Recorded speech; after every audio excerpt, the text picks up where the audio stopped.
रूस और यूक्रेन के बीच जंग और भी खतरनाक होती जा रही है। हाल ही में यूक्रेन ने रूस के भीतर उसके कई एयरबेसों पर घातक ड्रोन हमला किया था। यूक्रेन के इस हमले में रूस के कई बॉम्बर्स और अन्य विमान तबाह हो गए थे। अब रूस ने भी यूक्रेन के इस हमले का कड़ा जवाब देने का फैसला किया है। अमेरिका के राष्ट्रपति डोनाल्ड ट्रंप ने इस बारे में बड़ा खुलासा किया है। ट्रंप ने कहा है कि रूस के राष्ट्रपति पुतिन ने फोन कॉल पर उन्हें बताया है कि वो यूक्रेन के ड्रोन हमले का जवाब देंगे। 75 मिनट तक चली फोन पर बातचीत में पुतिन ने ट्रंप से कुछ ऐसा कह दिया है जिसने अमेरिका के भी होश उड़ा दिए हैं। 75 मिनट में इस बातचीत में परमाणु युद्ध के बारे में बात हुई, जिससे ना बचेगा यूक्रेन ना बचेगा नेटो। नमस्कार, आप देख रहे हैं न्यूज 18 का डिजिटल प्लेटफॉर्म और मैं हूं आपके साथ सृष्टि शर्मा।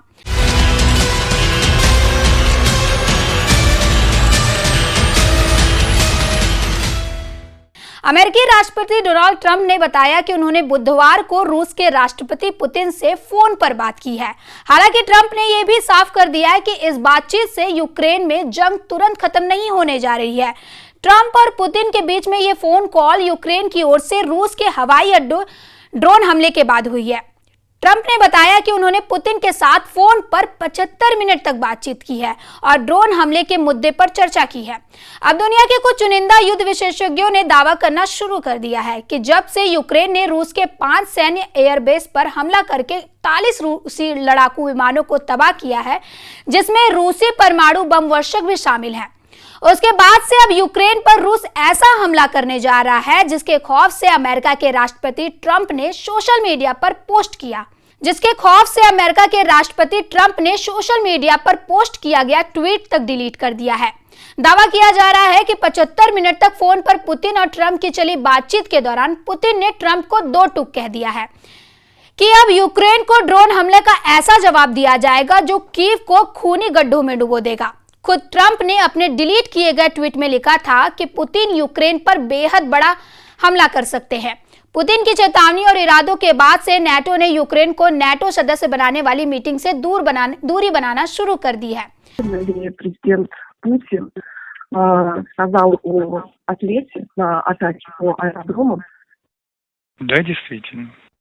Продолжение вопроса коллеги про ответ на удары по авиабазам. А каким он может быть и когда он будет? Можете ли вы сказать? Таким и тогда, как и когда посчитают целесообразным. खबर तो यहाँ तक है कि रूस में कई वॉर एक्सपर्ट्स और पुतिन समर्थकों ने यूक्रेन पर परमाणु हमला करने की मांग करना शुरू कर दी है। भले ही यूक्रेनी हमलों को पश्चिमी देश शानदार कहे और हमले को पर्ल हार्बर हमले से जोड़े, लेकिन रूस पर हुए इस ड्रोन हमले ने रूसी सेना को बेकाबू करना शुरू कर दिया है। जेलेंस्की को लग रहा था कि रूस पर भीषण हमला करने के बाद अमेरिका उसका अंधाधुंध साथ देगा और नेटो यूक्रेन को नेटो का सदस्य बना सकता है, लेकिन ये सारी प्लानिंग जेलेंस्की की फेल होती नजर आ रही है। 75 मिनट तक चली फोन पर बातचीत में पुतिन ने ट्रंप से कुछ ऐसा कह दिया जिसने अमेरिका के भी होश उड़ा दिए हैं। जिस तरह से यूक्रेन ने ड्रोन हमलों से रूस के 5 सैन्य एयरबेस को निशाना बनाया गया, उसने पूरी दुनिया को दंग कर दिया है। रूसी रक्षा मंत्रालय के मुताबिक यूक्रेन ने रूस के मुर्मांस्क, इर्कुत्स्क, इवानोवो, रयाजान और अमूर इलाकों में मौजूद सैन्य एयरबेस पर हमले किए हैं। यूक्रेन ने एयरबेस पर FPV यानी फर्स्ट पर्सन व्यू ड्रोन से हमला किया, लेकिन इन हमलों के 52 घंटे बाद ही रूस ने ऐसे खौफनाक हमले यूक्रेन पर शुरू किए जिसने राष्ट्रपति जेलेंस्की को और राष्ट्रपति ट्रंप को हैरान कर दिया। अब आप ये भी जान लीजिए कि आखिर क्यों ट्रंप ने पुतिन से हुई 75 मिनट की बातचीत के बाद जो ट्वीट किया था उसको घबराकर डिलीट कर दिया।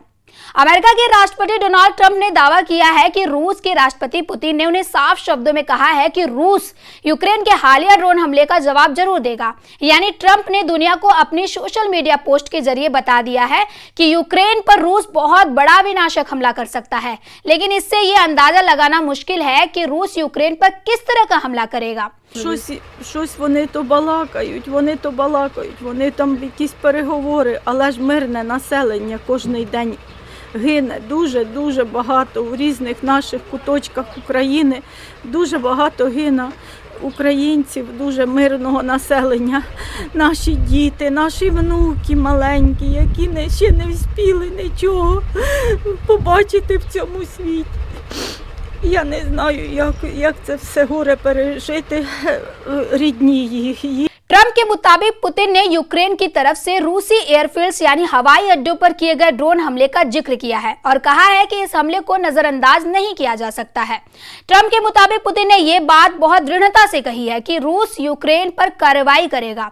ट्रंप ने लिखा कि हमने यूक्रेन की तरफ से रूस के डॉक्स में खड़े विमानों पर किए गए हमले और दोनों पक्षों द्वारा चल रहे अन्य हमलों पर चर्चा की। ये एक अच्छा संवाद था, लेकिन इससे तात्कालिक शांति की उम्मीद नहीं की जा सकती है। पुतिन और ट्रंप के बीच 4 जून को फोन पर करीब 1 घंटा 15 मिनट तक बातचीत हुई, लेकिन हैरानी की बात तो यह है कि ट्रंप ने social media platform truth social पर जानकारी दी, लेकिन बाद में ट्रंप ने ट्रूथ सोशल पर से इस पोस्ट को डिलीट कर दिया। ऐसा ट्रंप ने क्यों किया, इसका जवाब ट्रंप प्रशासन देने को तैयार नहीं है। यूक्रेन के रूसी बम वर्षक विमानों पर भयानक ड्रोन हमले के बाद अब कुछ पश्चिमी देशों के वॉर एक्सपर्ट्स ये दावा करने लगे हैं कि जेलेंस्की रूस के साथ युद्ध को जीत रहे हैं। वहीं तुर्की में हुई बातचीत के बाद रूसी राष्ट्रपति पुतिन ने साफ कर दिया कि रूस को यूक्रेन के सरेंडर के अलावा और कुछ भी स्वीकार नहीं है। यूक्रेन के दूसरे दौर की बातचीत के बाद जहां कुछ रियासत देने का संकेत दिया, वहीं रूस अपने रुख पर अड़ा रहा। इससे शांति की संभावना न के बराबर रह गई है। रूस ने कहा कि वो न केवल साल 2014 में कब्जा किए गए क्रीमिया की मान्यता चाहता है, बल्कि यूक्रेन से उन इलाकों का सरेंडर चाहता है जिस पर अभी तक पुतिन की सेना कब्जा भी नहीं कर पाई है और उन पर रूस अपना दावा करता है। रूस यूक्रेन पर ठीक उसी तरह की शर्तें थोपना चाहता है जैसा प्रथम विश्व युद्ध के बाद जर्मनी के साथ किया गया था। यही नहीं, रूस यह भी चाहता है कि युद्ध खत्म होने के बाद यूक्रेन के हथियारों पर सख्त प्रतिबंध लगाया जाए। CSIS की रिपोर्ट के मुताबिक रूस यूक्रेन जंग में अब तक 14 लाख लोग हताहत हुए हैं। एशिया टाइम्स की रिपोर्ट के मुताबिक इस हमले के बाद भी रूस धीरे धीरे ही सही यूक्रेनी सेना पर शिकंजा कस रहा है। इसमें कहा गया है कि यूक्रेन की ओर से रूस पर किया गया ताजा ड्रोन हमला भी पुतिन को आर्थिक चोट पहुंचाकर उनसे बेहतर डील हासिल करने की कोशिश है या अमेरिका और नाटो को युद्ध में खुलकर शामिल होने के लिए मनाना है। यूक्रेन की ओर से नई रणनीति की शुरुआत अगस्त 2024 में रूसी इलाके क्रुस्क पर हमला करने के साथ शुरू हुई, लेकिन राष्ट्रपति जेलेंस्की की ये प्लानिंग फेल होती नजर आ रही है। अमेरिका ने साफ कह दिया है कि रूस पर यूक्रेन ड्रोन हमला करने जा रहा है। ऐसी कोई जानकारी अमेरिका के पास नहीं थी। वहीं यूक्रेन को लेकर नाटो की तरफ से कुछ ऐसी खबर भी आ रही है जो यूक्रेन के लिए बेहद खतरनाक है। यूक्रेन के नाटो में शामिल होने की उम्मीदों को झटका लगा है। मीडिया रिपोर्ट्स के मुताबिक आगामी नाटो शिखर सम्मेलन में यूक्रेन की सदस्यता पर कोई चर्चा नहीं होगी। नाटो के एक राजनयिक ने कहा कि वो इस मामले पर जानबूझकर चुप्पी साधेंगे ताकि अमेरिका और यूरोप के बीच तनाव न बढ़े। यूक्रेन के राष्ट्रपति जेलेंस्की इस सम्मेलन में मौजूद रहेंगे, लेकिन उनसे नाटो से कोई औपचारिक बातचीत नहीं होगी। रूस जिरकॉन मिसाइल से बड़ा हमला कर सकता है। इसे रूस की रक्षा प्रणाली में सबसे आधुनिक और घातक हाइपरसोनिक मिसाइल माना जाता है।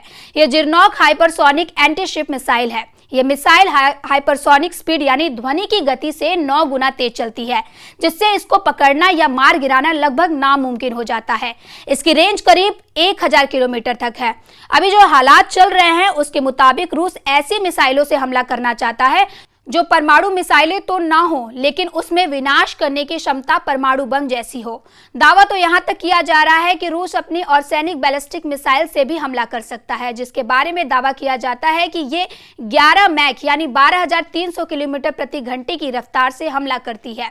इसने 15 मिनट में 1000 किलोमीटर की दूरी तय कर ली थी। ऑर्सेनिक मिसाइल में 6 वॉरहेड्स होते हैं, जिनमें से प्रत्येक में 6 हथियार और विस्फोटक भी होते हैं। रूस की ऑर्सेनिक बैलिस्टिक मिसाइल के बारे में दावा किया जाता है कि इसका तापमान सूरज की सतह के बराबर पहुंच जाता है जब ये अपने लक्ष्य को तबाह करती है।